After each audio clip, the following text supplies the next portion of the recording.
네, 여러분 계속하겠습니다.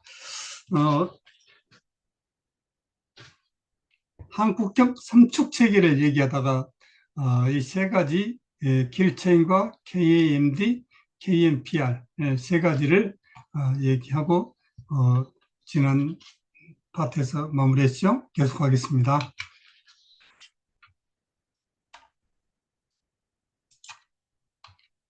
자, 먼저 킬체인인데요.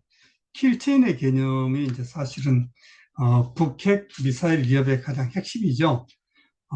이 개념은 사실 북한의 핵과 미사일을 발사하기 전에 제거하는 공격 체계입니다. 그림에서 본 것처럼 우리가 가지고 있는 감시 정찰 위성과 항공 정찰 자산 등이 북한의 움직임을 정확하게 보고 있지 않습니까? 보고 바로 탐지해서 이 작전 통제소에 전파를 하면 이 작전 통제소에서는 바로 항공 자산 전투기나 또는 해상에 있는 구추가 내지는 SLBM 또는 육군의 현무 미사일 등에 바로 전파해서 가장 유용한 자산으로 즉각 제거해버리는 개념이 되겠습니다.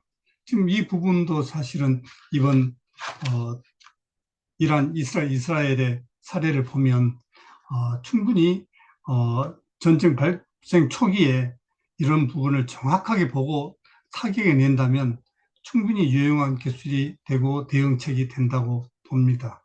그렇다면 이걸 가능하게 하려면 우리가 감시 정찰 위성이나 또는 육군, 해군, 공군의 타격 자산이 분명히 신뢰할 수 있는 위력을 가지고 있어야 되지 않겠습니까? 첫 번째는 킬체인 개념 설명드렸습니다. 이해하시겠죠? 사전에 제거하는 개념입니다. 자, 두 번째, 한국형 미사일 방어 체계입니다. KAMD라고 하는데요. 지금 보면 아까 북한의 미사일 위협은 이렇게 소형화, 다종화되어 있다고 했지 않습니까?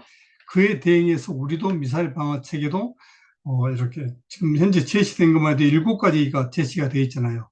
천궁, 백, LSM, LSM2, 사드 이런 것들이 우리가 이제 배치가 되어 있는 다중복합 요격 체계, 다중복합 방어 체계입니다. 즉 북한의 미사일을 조기에 탐지해서 우리 지역에 들어오기 전에 요격하고 정보를 전파하는 시스템이에요. 자, 사거리별로 굉장히 복합적으로 지금 대비가 되어 있지 않습니까? 현재 올해 다 대비가 되어 있고 6번째 있는 LSM2만 현재 개발 중에 있어요. 그래서 저것만 개발이 완료된다면 북한의 어떠한 미사일도 능히 우리가 방어할 수 있는 방어체계가 구축되어 있다. 물론 이번 이란과 이스라엘 사례를 보면은 모두 다 요격을 해내느냐 하는 부분은 좀 생각이 다를 수 있는데 어떻든 이 부분이 현재도 충분히 대비가 되어 있고 추가로 더 대비한다면 북한의 미사일 위협은 동시다발적인 상황이 되더라도 우리가 대응할 수 있다. 이게 바로 KAMD 한국형 미사일 방어 체계입니다.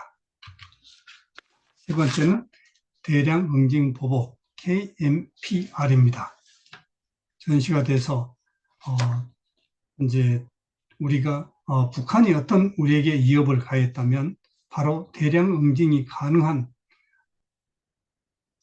무기를 가지고 북한의 전쟁 지도부 핵심 시설을 응징 보복하는 체계입니다. 이 모든 인간사도 그렇듯이 응징할 수 있는 능력을 갖추고 있지 않으면 안 된다는 말이 있지 않습니까? 아무리 약한 사람이라 하더라도 그가 가지고 있는 어떤 힘이 있거나 무술 능력을 갖추고 있다면 함부로 하지 못하듯이 북한과 우리의 군사적인 부분에서는 대량 응징 보복 체계는 확실하게 갖추고 있어야 됩니다. 그래서 우리가 가지고 있는 모든 능력들, 현무 무기나 또는 스텔스 전투기, 미사일, 뭐 이 모든 게 우리가 가지고 있는 능력이 다 대량 응징 보복이 가능한 무기 체계들이 되죠. 특히 현무 미사일 같은 경우는 지금 이번에 뉴스에도 보다시피 대단히 세계적으로 알아주는 무기이지 않습니까? 심지어 우리가 이제 가지고 있는 대량 응징 보복 체계 중에 참수부대라는 게 또 있잖아요. 전시가 되면 은밀히 북한 지역에 침투해서 북한의 지도부를 제거해버리는 참수부대까지 우리는 가지고 있는 이런 부분이 우리가 가지고 있는 대량 응집 보복 체계입니다. 자, 그렇다면은 앞서 얘기했지만 저걸 정확하게 보는 게 중요하잖아요. 우리가 얼마나 북한을 손바닥 들여다보듯이 볼 수 있는지 현재 군 정찰 위성 4.25 사업이라는 걸 추진해서 현재 정찰 위성을 다섯 개의 정찰 위성을 지금 쏘아 올리는 사업을 하고 있어요. 엊그제 4월 22일 날 네 번째 정찰 위성이 우주에 올라갔습니다. 이제 마지막 하나, 5개 다 올라가면 북한을 손바닥 보듯이 쫙 보면서 할 수 있는 눈이 생겼다는 부분이 가장 먼저 이제 우리가 중요한 부분이 되죠. 두 번째, 아까 이제 현무 5 얘기했잖아요. 타격 능력, 즉 응징 보복의 주요 수단으로 사용되는 것. 작년 국군의 날 오픈되었던 이 괴물 미사일, 무려 8톤이나 되는 이 현무 5 미사일은 북한의 지하 벙커를 수십 미터까지 타고 들어가서 파괴할 수 있는 능력을 갖추고 있기 때문에 이 부분도 대단히 중요한 타격 무기 체계가 됩니다. 그리고 이제 요건 이제 미군이 가지고 있는 전략 자산들이죠. 확장 억제 전력이라 그럽니다. 확장 억제 전력은 미국이 가지고 있는 전략 자산을 동맹국까지 확장해서 제공해주는 그 자산을 확장 억제 전력이라 그러는데 우측 상단에 있는 전략핵 폭격기 B-52죠. 핵추진 항공모함, 전략핵 잠수함, 이것들이 대표적인 전략 자산들입니다. 실제 우리가 연합훈련을 한다든지 어떤 상황이 돼서 한반도에 이 전략 자산들이 전개했다 그랬을 때 북한이 아주 경기를 일으키는 이유가 바로 이 대단한 무기 시스템이고 능력을 가지고 있기 때문에 그런 것입니다. 자, 여러분들 그러면 우리가 어떤 능력을 갖췄고 어떻게 대응할 것인지 하는 부분은 여러 부분의 안보적인 부분이나 보안적인 부분에 좀 감춰진 부분은 있고 이야기할 수 없는 부분도 있지만 어떻든 우리가 가지고 있는 능력이나 또는 미군이 가지고 있는 전략 자산들을 고려해 보면 북한이 쉽게 핵과 미사일을 이용해서 어떤 위협을 가하거나 적대 행위를 하기는 쉽지 않겠구나. 그리고 우리도 얼마든지 대응할 수 있는 능력을 갖췄구나 하는 것을 여러분들이 충분히 이해할 수 있겠죠. 우리가 유명한 K2 표전차, K9 자주포, 대단한 세계적으로 아주 최고 유명한 무기들이죠. 대단한 무기입니다. 다음에 정조대왕,